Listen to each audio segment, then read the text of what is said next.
Okay, guys, how do you solve the California housing crisis? Everyone fire off in the chat right away. Damn, go. this is ready. Go. When I saw this, I was just like, the only way to do it is like we have to have some type of process on when we got to streamline permit process. It sounds like it, doesn't it? Right. we have to simplify and accelerate the process for new home builders. Well, let's set the stage on this a little bit, because you're right. I totally agree with that. I think that's one of a couple things we need to do. Of course, there's so many more the three of us need to do. Collectively need to happen for the benefit of California. So notoriously high home prices are to blame, with monthly payments for a typical California home sitting at more than $5,500 per month. Prospectively, that's around $66,000 a year. Very good. The average cost of living in California, I looked it up, $53,082, up to $70K in densely populated areas. Jeez. So Los Angeles, San Diego, San Francisco. Hey, we're in San Diego. Yeah, right. hello. And So that's spending penny for penny on your mortgage. And that's just your mortgage, your cost of living. So where's your living? Where's your Extra money to spend. Where's your, you're just working. How do I feed my child? So we have a supply shortage, and then we also have supply shortage goes hand in hand with not enough building over the course of time that you'd need to be where we're supposed to be at to right size the population with the amount of homes that we need. So real quick, I'm just going to rattle off some of these numbers. So in 2000, the California Association of Realtors stated that they would need 250,000 new units per year to keep up with demand. So the state has not ever gotten close to that number, and now it's 2 to 2.5 million units behind. And for the last 10 years, building permit numbers never surpassed 120,000 units, which is still less than half of what the demand they're saying they need. Yeah. So what I thought was even more crazy, 2023, California only issued 70 permits for a single family. 70,000 permits. 70,000 permits. Yeah. So again, going back to streamlining the permit process. Okay. So there's more. We have people leaving California, but not enough to absorb the distance between what our demand is and what the supply is. We have obviously builders involved in this conversation. So, what are we to do? What do you guys think? Given the kind of the framework of this article and this part of the conversation, what do you think needs to be done first? I think that the streamline legislation the needs to be a lot better, permitting process, guys. Like, that's what it is. This is what we're lacking. If you're looking and seeing here that they only... they never surpassed 120 units permits, and now they just assigned 70. What is that telling us? Yeah.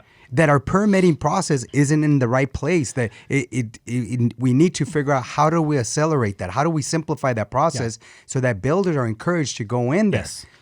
How do we utilize the zoning reforms? There's that. And then also, I don't know if you guys caught this or not, locally here in San Diego, there was a development that was proposed here east of where our office currently is that the land that was dedicated for 1,300 units got bought by an environmental group so that it could not be developed. Well, there it is. And so I don't know what percentage of us being behind as a state is due to that same set of activities where, oh, wait, we don't want them to build further into this or further over there or protect the environment, so we won't build there.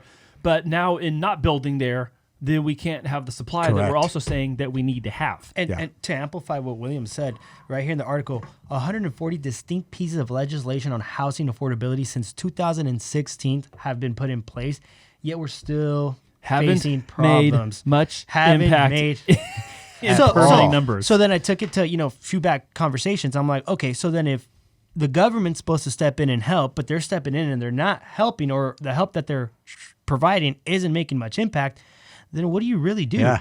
I honestly believe you let the builders build, you let capitalism do what capitalism does, and innovate when things need to be innovated. I think you have to. I mean, I don't see any other logical way of fixing this, because this is the logic we've been taking. I want to remind you guys of the conversation we had about the insurance carriers that have left California. Well, something's going to have to entice them to come back. Similarly, something's going to have to entice these developers and builders to build, but they can't be landlocked and blocked from the access to the land in order to do so. So on one hand, you have, we're way behind on number of units we need to have in the marketplace. On the other hand, we don't want you building. Oh, can't build here. Wait, can't build here.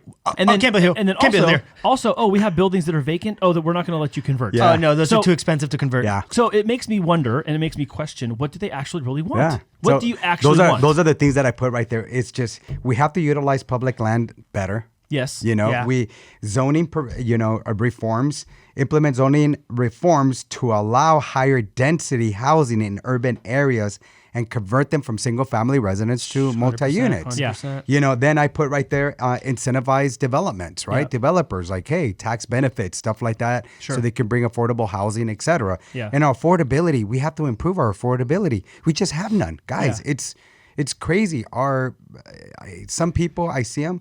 I done a refinance, help them get their purchase. I'm refinancing 4 or 5 years later, and they only made $5,000, $10,000 more. How do you catch up 4 or 5 years later with that amount? It's not even Yeah. catching up with inflation. Right. Yeah. So, we got all that good stuff, and then we just got to encourage it being innovative, like maybe having prefab homes that are already there that we can put in place that can be built, manufactured much faster and put them in the land. I don't know. Yeah, I know That's the legislation. only way to do it. Yeah. It's kind of like, I know, and I've said this before, it's like, we need to have legislation that will help open up these things, but then also citing what Brian's point was a minute ago, we have 140 distinct pieces of legislation on housing affordability since How much more do we 2016, need? and it also isn't getting us more inventory. It also isn't opening up. Now, and again, I'm not going to claim that this has not helped anybody, but it's not helping the 2 to 2.5 million supply that we're lacking. Yeah. That gap has not been covered. And if hasn't. there is any connection to these 140 pieces of legislation, it hasn't shown up in the results yet. So I feel that they cure the symptoms, but not the disease, and they continue to just, come up with solutions that will basically put a Band-Aid on what's happening. And then after that, nothing ever gets done, really, and we're back to the same problem. But they say, hey, throw some more legislation on there and see what happens. So I had a conversation with a friend of mine where the community, he's moving out of state, and the community he's buying a home in is all single-story homes. You have to be 55 or older to buy there. Wow. And to use any of the amenities like the pool, the pickleball court, tennis court, basketball, you have to be 19 years or older. You have to be an adult. Oh, I And thought you had have to carry a cane. No, not a cane. No, not yet. I mean, if you're cool, it's a cool cane, yeah. But no, so you have to be 55 or older to buy there. And then if you're going to use the amenities, you have to be 19 or older. So they do not have Young any kids. kids, let's say less than legal age residents in the community. And so the developer specifically stated when he bought his lot, we are building these for people that are leaving California. Wow. And this is in Texas. And they have like a Facebook build group, it, they and all will these come. other owners are part of it. And he was saying that like all of them are connecting, like, oh yeah, we're from Orange County. Oh, we're coming from New York. Oh, we're leaving San Francisco. He's like, everyone's coming from all these big cities, and they're going. That's not true. Nobody's leaving Because they're- San Diego. I'm just saying that the developer in this case came up with a creative solution for what the market demand is. It's people that are like staring down retirement in the next 5 to 10 to 15 years. They already own a home, and they can sell here or sell wherever and move to this place, put some money down, buy a new home, single story, so they're going to stay there forever, right? That's the goal. Yeah. And they're building it in like so it's like it's like the bridge between a senior community and a community with no age limits, and kind of blending those together and going, here's this nice sweet spot where you can be active, own your own place, and you're not going to have the chaos of all of those. That's crazy. Well, speaking of being a homeowner, a lot of them, the Census Bureau here mentioned that only 55% of Californians are homeowners. Right. We're one of the lowest in the nation. I know we talked about this a couple weeks ago. It's just still mind-boggling, right? Mm-hmm. So, crazy.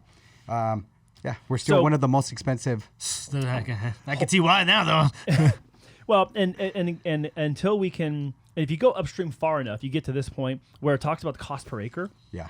And I saw that. So the cost of a piece of land in Southern California is $3 to $4 million per acre, and for us, California as a whole, the cost is $700,000 to $8,000 per acre. So from the get-go, the cost of building is so much higher than other places. So you're already starting the conversation at a higher rate of cost to build than almost everywhere else, with the exception of some of these other places you mentioned before. Yeah. And then you have the restrictions and the zoning issues and that kind of thing. So on one hand, you have, does it financially make sense for the builders to do it? Will the government allow it? Will the permits and the zoning permit? Will the zoning permit for it? And then you have, people can they afford to buy it?